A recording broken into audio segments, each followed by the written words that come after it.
Ever wake up immersed in regret because you scrolled your life away? Again, you slammed snooze, missed your workout, and now the day's gone in a flash. But here's the truth. Most of us aren't lazy. We're just lost in the loop. We try a new habit, go hard for a week, then flop. We blame willpower. We blame ourselves. But the real talk? It's about how our brains are wired and how we set ourselves up. Or don't. Welcome to the Focus Lab. I'm here to tell you why 92% of people fail at building lasting habits, and more importantly, what the other 8% know that you don't. In this video, you're not just going to learn why habits keep ghosting you, they'll stick around. So if you're ever tired of starting over, ditching the hype, and actually want routines that don't fall over after week 1, stay right here. Let's build habits that actually stick. Look, if habit building were just about motivation, we'd all be walking around looking like Greek gods with perfect credit scores and zero social media addictions. But here's what actually happens. You start strong. You're pumped. You're gonna wake up early, hit the gym, meal prep, journal, meditate, learn Spanish, and practice guitar. By week 2, you're sleeping through your alarm. By week 3, you're back to scrolling TikTok until 2 a.m., wondering where it all went wrong. The problem isn't your willpower. The problem is you're fighting your brain's operating system with a plastic spoon. Your brain is literally designed to automate behaviors to save energy. Once initiation of the action is transferred to external cues, dependence on conscious attention or motivational processes is reduced. This is exactly why you can drive home on autopilot but struggle to remember to take your vitamins every morning. Now, there are a few myths I want to debunk right now. First, that 21-day thing. Everyone's heard that it takes 21 days to form a habit. This is complete nonsense that came from plastic surgery patients adjusting to their new appearance, not from actual habit research. More relevant research found that, and I quote, automatically plateaued on average around 66 days after the first daily performance. Some habits took 18 days, others took 254 days. That's like saying it takes somewhere between 3 weeks and 8 months to form a habit. Not exactly the motivational poster material you were hoping for, right? And I'm sorry, I truly am, but I need to be honest with you here, because it's not about time itself, it's about taking action. And that brings me to this next thing, which is trying to do too much. Let's say I know some guy named Frank, and Frank decides he's gonna transform his life. Monday through Friday, he's waking up at 5 a.m., going to the gym, making a green smoothie, meditating for 20 minutes, and listening to a productivity podcast during his commute. By Thursday, he's exhausted.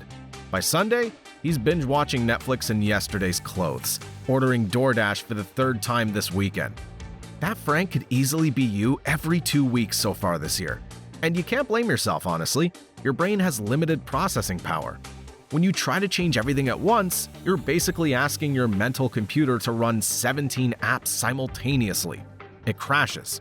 The truth is that habits are defined as actions that are triggered automatically in response to contextual cues that have been associated with their performance. Translation? Your environment controls your behavior more than your willpower ever will. You want to work out more, but your gym clothes are buried under a pile of laundry. You want to read before bed, but your phone is charging right next to your pillow. You want to eat healthier, but your kitchen's stocked with leftover pizza and energy drinks. You're not weak. You're just trying to build good habits in an environment designed for bad ones. So, looking at it that way, it's easy to understand why most people give up around days 7 to 14, right when things start feeling hard. But here's what the research shows. Habit formation increased substantially over the course of 3 months, especially for participants who consistently perform the desired behavior during this time. The people who stick with it describe a switch that happens somewhere between weeks 6 and 10. Where the behavior stops feeling like work and starts feeling automatic. You quit right before your brain was about to do the heavy lifting for you. That's why we need to focus only on what actually works. Real science, not Instagram quotes. All right, every habit follows the same pattern. Cue, routine, reward. Most people only focus on the routine / the behavior instead of engineering the cue and reward.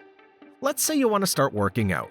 You set your alarm for 6 a.m., but your gym bag is in the closet, your pre-workout's in the kitchen, and your workout clothes are somewhere. Too many steps, too much friction. But what if you change just one thing? You lay out your workout clothes the night before, put your gym bag by the door, and have your pre-workout mixed and ready in the fridge. Same routine, but with a better cue. The simple trigger of seeing everything prepared makes the action feel almost inevitable. Now, this sounds easy, but it needs more. See, variation may stave off boredom, but it's effortful and depends on maintaining motivation, and is incompatible with development of automaticity. Your environment needs to make the good choice the easy choice. Like, you want to eat healthier, but every time you get home from work, you end up grabbing chips. After an exhausting day, willpower isn't exactly your best friend. So instead, you change your environment. Put a bowl of cut fruit at eye level in the fridge, and move the chips to the very back of the highest shelf. Not rocket science, but it works, because now your space is designed to support your goals. Nobody in this space says this, but habits get harder before they get easier. For some people in this study, it only took about 18 days to make a habit feel automatic. For others, it took as long as 254 days. Point is, it really varies from person to person. Week 1, you're motivated. Everything is new and exciting. Week 2, still going strong, starting to see some results. Week 3, this is where most people die. The novelty's worn off, results are slow, and your brain's actively fighting the new routine. Week 4 to 8, the grind. This is where the magic happens, but it doesn't feel magical. Week 9 plus, congratulations, you've rewired your brain. Missing one opportunity to perform the behavior did not materially affect the habit formation process. This is huge. You don't need to be perfect, you need to be consistent. Missing one day won't break your habit, but missing 3 days in a row will send you back to square one. Think of habit building like compound interest for your behavior. Small, consistent actions create massive results over time, but only if you don't keep withdrawing from the account. Alright, enough theory. Let's get practical. Here's how to actually build habits that stick in 2025. Strategy number 1. Start stupidly small. I'm talking embarrassingly small. Want to work out? Start with putting on gym clothes. That's it. Don't even leave the house. Just put on the clothes. Want to read more? Read 1 page. Not 1 chapter, 1 page. Want to meditate? Sit quietly for 60 seconds. Your brain doesn't know the difference between 5 minutes and 50 minutes when building neural pathways. It just knows you did the thing. Patients need to select a new behavior, for example, eat an apple, rather than give up an existing behavior. Do not eat fried snacks, because it's not possible to form a habit for not doing something. Strategy number 2. Stack your habits. This is where it gets smart. Instead of creating new time slots, attach new habits to existing ones. This is called habit stacking, and it's basically hijacking routines you already have on autopilot. Like, you already brush your teeth, check your phone, make coffee, and put on shoes without thinking. These are automatic behaviors that happen at the same time every day. Now you're going to use them as launching pads for new habits. So the formula is simple. After I, existing habit, I will, new habit. It could be something like, after I put on my shoes to leave the house, I'll grab my water bottle. Or after I plug in my phone to charge at night, I'll lay out tomorrow's clothes. This is the cue we talked about earlier. Strategy number 3. Design your environment like a lazy person. Make good habits ridiculously easy and bad habits slightly annoying. This isn't about willpower, it's about engineering your space. Want to drink more water? Put a full water bottle on your nightstand so it's the first thing you see when you wake up. Want to stop scrolling before bed? Charge your phone in a different room. Want to exercise in the morning? Sleep in your workout clothes. Yes, people actually do this, and yes, it works. Strategy number 4. The 2-minute rule. If your new habit takes longer than 2 minutes, scale it down until it doesn't. The goal isn't to stay at 2 minutes forever, it's to establish the behavior first, then gradually increase. To do that, set clear if-then plans, also known as implementation intentions. When people make progress toward a goal they actually chose for themselves, it boosts their sense of control and keeps them motivated. So instead of "I will work out," say, "I'll do 10 push-ups in my living room immediately after I finish my morning coffee." Instead of "I will eat healthier," say, "I'll eat an apple at exactly 3 p.m. every weekday while sitting at my desk." The specificity triggers your brain's pattern recognition system. When 3 p.m. hits and you're at your desk, your brain goes, "Oh, it's Apple time." Strategy number 5. Track leading indicators, not lagging ones. Stop tracking weight loss. Start tracking workouts completed. Stop tracking money saved. Start tracking days you cooked at home. Stop tracking followers gained. Start tracking posts published. Leading indicators are things you directly control. Lagging indicators are results that happen because of what you control. Focus on the inputs, and the outputs will follow. Strategy number 6.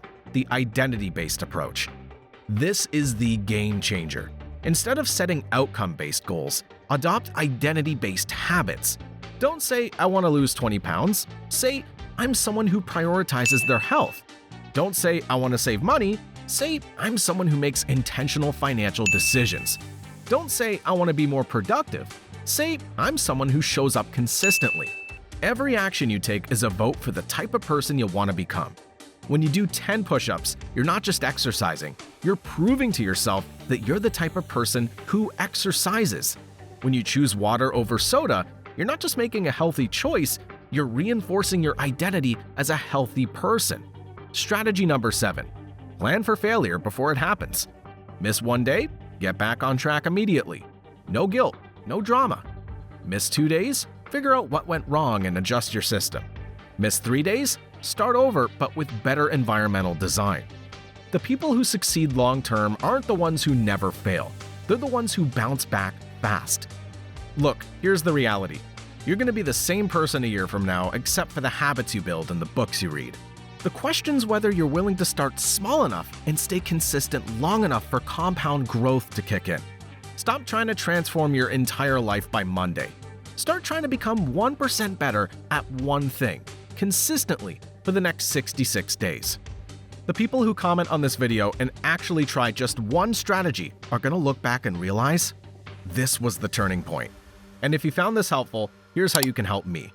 Hit that subscribe button, share this with one friend who needs to hear it, and let me know in the comments what one habit you're committing to building. Build better systems, get better results. Until next time, this is the Focus Lab.